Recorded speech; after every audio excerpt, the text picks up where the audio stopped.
Magpapaluto muna ako ng lomi. Kasi order ng aking anak. Ayan. Dito.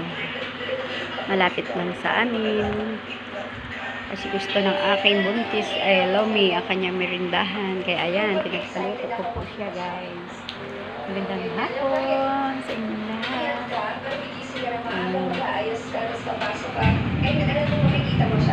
Luto muna ng lomi.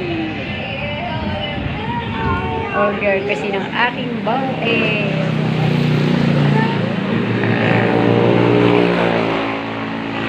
Ito lang po ito, guys, malapit sa parlor. Ayan, napakaulan.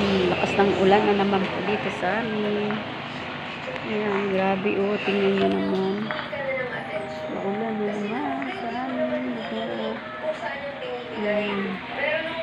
Dumating sa punto na hinihingi mo na, tinatanong mo na, ba't hindi mo na ito ginagawa? Ayan, lalang naman po dito ang kumakain.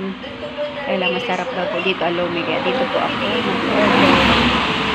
Thank you, guys. Bye-bye. Follow pa more.